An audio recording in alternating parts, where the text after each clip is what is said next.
কি গরম পড়েছে। ওহ, শরীর আর বইছে না। এই এই বুড়ো বয়সে আর কত টানবো? হ্যাঁ, আর আর আমারই কপালে এক ছেলে জুটেছে বটে। সারাদিন শুধু খায় আর ঘুমায়।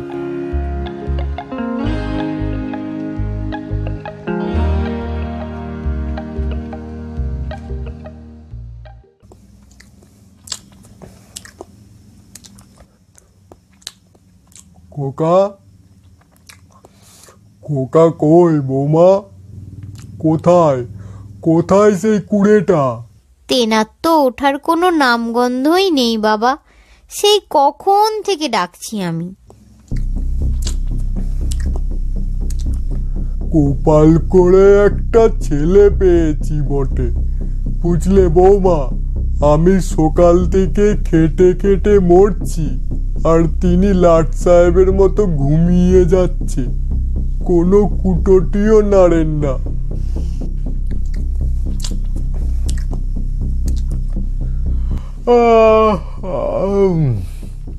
কি গো শুনছো? আমার খুব খিদে পেয়েছে, খেতে দাও। হতচ্ছাড়া, এই তোর উঠার সময় হলো? তোর কি কোনো কাজ নেই? এরকম করে আর কতদিন চলবে? হ্যাঁ, দেখ, তোমার সে এক কথা, ঘুম থেকে উঠতে না উঠতেই শুরু করে দিলে তো। কোনো দিন তো কাজ করতে যাস না, সারাদিন খেয়ে যা। দেখ, হায় ভগবান, আমার মরণ হয় না কেন? আমাকেও তুলে নাও, আমি যে আর পারছি না। এই অচল ছেলেটাকে একটু চালিয়ে দাও। হায় ভগবান, এই ছেলেটাকে একটু সুবুদ্ধি দাও।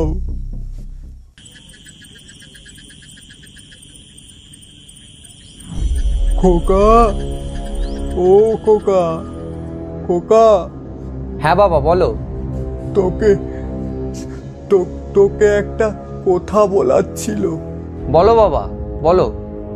আমার শরীর খুব খারাপ, খুব খারাপ। আমার মনে হচ্ছে আর বেশি আয়ু নেই রে। তাই তাই যাবার আগে তোকে একটা গোপন কথা বলে যায়। কি গোপন কথা? আমার আমার সারা জীবনের সঞ্চয় করা কিছু সোনা আমি একটা বিশেষ জায়গায় জমিয়ে রেখেছি। কোথায় জমিয়ে রেখেছো বাবা? আমার আর বেশিক্ষণ আয়ু নেই, তাই তোকে সব বলে যেতে চাই, সব বলে যেতে চাই। ভনিতা না করে তাড়াতাড়ি বলো না। আমাদের আমাদের যে চাষের জমি আছে, তার নিচে তার নিচে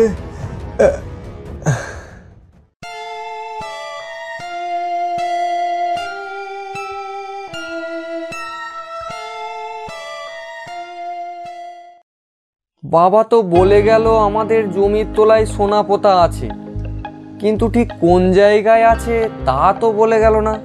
তোমায় গোটা জমিটা খুঁড়েই দেখতে হবে কোথায় আছে সোনা। দূর, কোথায় সোনা পোতা আছে তার ঠিক নেই, কে যাবে খুঁড়াখুড়ি করতে? তার চেয়ে টেনে ঘুম দেওয়া অনেক ভালো। আরে বাবা, তুমি একটু গিয়েই দেখো না। যদি কথাটা সত্যি হয়, আমাদের তো ভাগ্য খুলে যাবে গো। দূর, ওইসব মিথ্যে কথা। সোনা দানা কিচ্ছু নেই আমাদের জমিতে। আচ্ছা, বাবার কাছে এত টাকা কোথা থেকে এলো? তা বলি, না গেলে কি করে জানবে? তুমি কি জ্যোতিষী যে ঘরে বসেই সব জেনে যাবে? দেখ,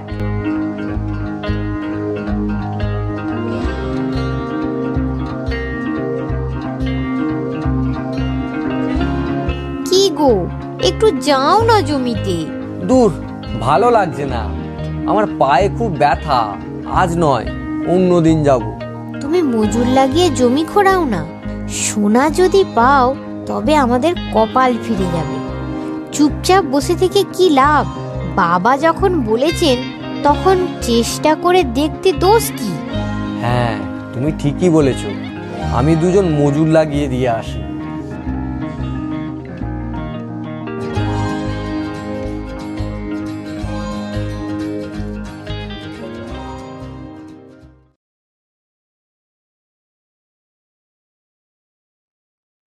ওদের ওপর ছেড়ে দিয়ে নিশ্চিন্ত হয়ে ঘরে বসে থেকো না, তুমিও কোদাল নিয়ে যাও।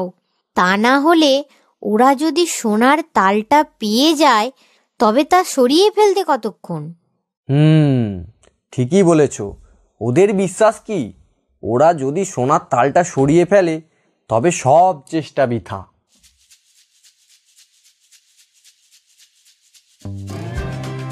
কাজ করতে করতে ওদের উপর নজর রাখার সুবিধে হবে।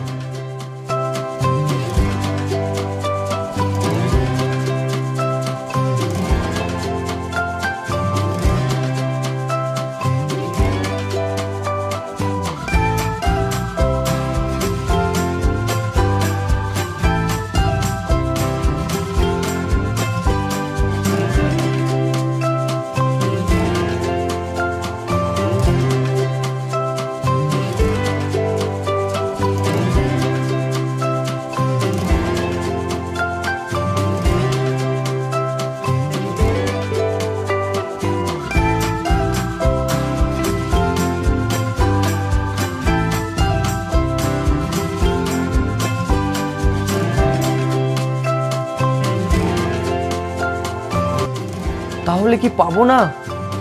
না, আজ যখন এসেছি তখন পুরো জমি খুঁড়েই যাব।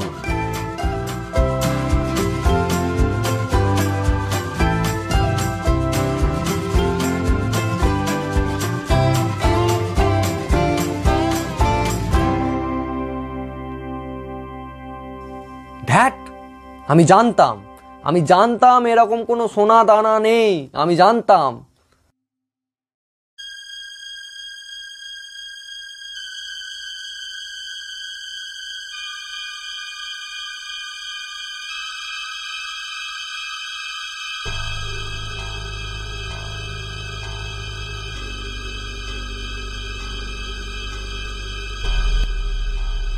কি গো, তুমি এসে গেছো?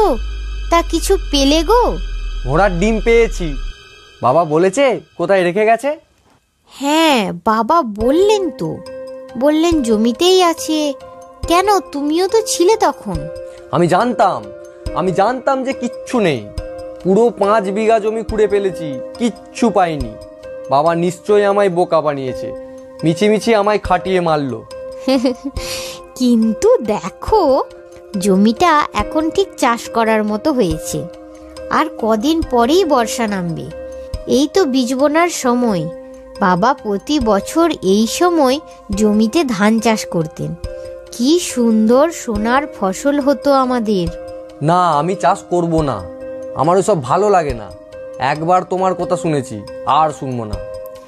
আচ্ছা, এটাই বরং শেষবার। তুমি তো চাষের শক্ত কাজটা করেই ফেলেছো। ধান রুয়ে দিয়ে পরিচর্যা করলেই তো হবে। আমিও তোমার সাথে কাজ করব, দেখি না কি হয়। আচ্ছা, ঠিক আছে।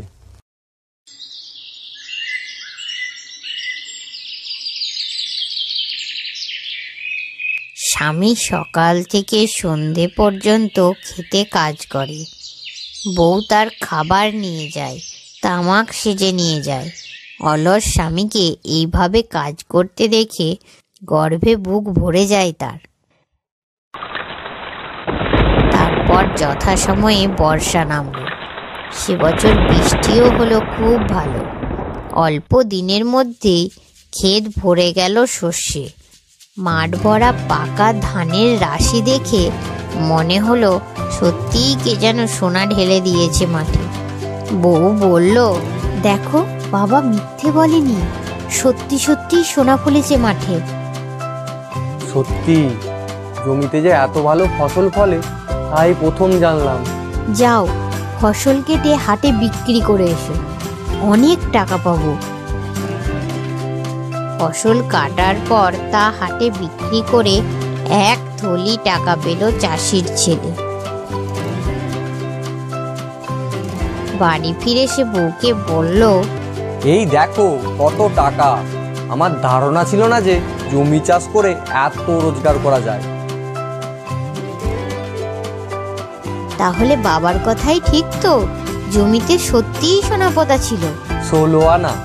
আজ আমি বুঝেছি যে বুদ্ধি খাটালে আর কঠোর পরিশ্রম করলে তার পুরস্কার পেতে দেরি হয় না।